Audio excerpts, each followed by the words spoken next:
Well, could Minnesota and its renowned Northwoods eventually maybe look more like Nebraska or even Kansas? In tonight's Earth Care, Greg Vandergrift looks at what recent research is finding and what some are doing to preserve our state's beloved forest.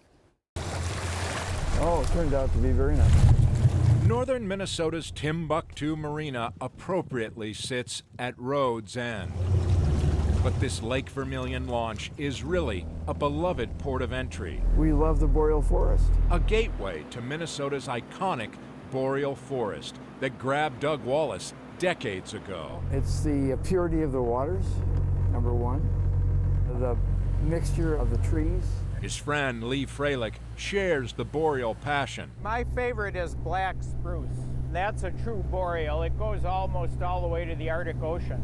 But this is not just a friendly visit for Dr. Freilich. They invite me up here every year to give a presentation about my research. Freilich's research peers into climate change's deep waters. Welcome to beautiful Lake Vermilion. Wondering what forest, what environment will greet future visitors. So we're at the very southern edge of the Boreal Forest here, which makes it vulnerable to climate change. The southern Boreal Forest, home to aspen and birch, fir, red and white pine, and spruce, generally only needs roughly a 4-month growing season, which the warming climate is extending. There's a few red oak seedlings around here, and I think they're moving in and expanding because the climate is already warmer than it was 40 years ago. Freilich's research maps Minnesota's Boreal Forest footprint dark green through 2013.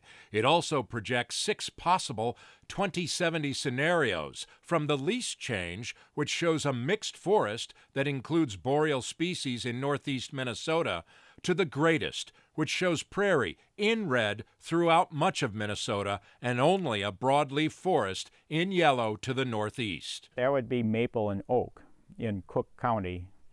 And the boreal would be totally gone, and Minnesota would essentially be the new Kansas.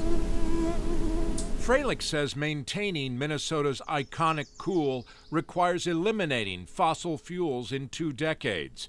The maps show a range of possibilities, largely dependent on CO2 emissions. My guess is we'll do the business as usual scenario, so I often tell people that and then say that it's up to you to prove me wrong by taking some action and helping to reduce CO2 emissions. Our hope is these young trees will grow up to be big trees. Chris Dunham and crew are taking action, fighting for the forest based on climate research, including Freilich's. What we're trying to do is use nature as one of the components of tackling climate change or combating climate change.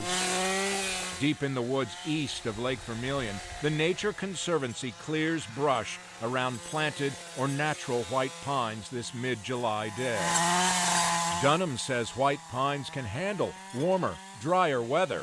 They're part of TNC's ongoing diverse forest approach that plants trees to both preserve and adapt. In a lot of ways, climate change can make people feel like, oh, it's going to be warm and we're going to have future conditions that look more like Kansas.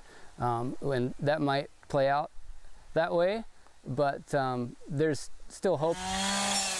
White pine is an odd species. It can be anything it wants. Freilich welcomes the Nature Conservancy's work, but says humanity's action now can help determine the future of Minnesota's beloved iconic woods. With the maximum amount of CO2 emissions reduction that we could do, Minnesota would change only a tiny bit, so it would still look like Minnesota.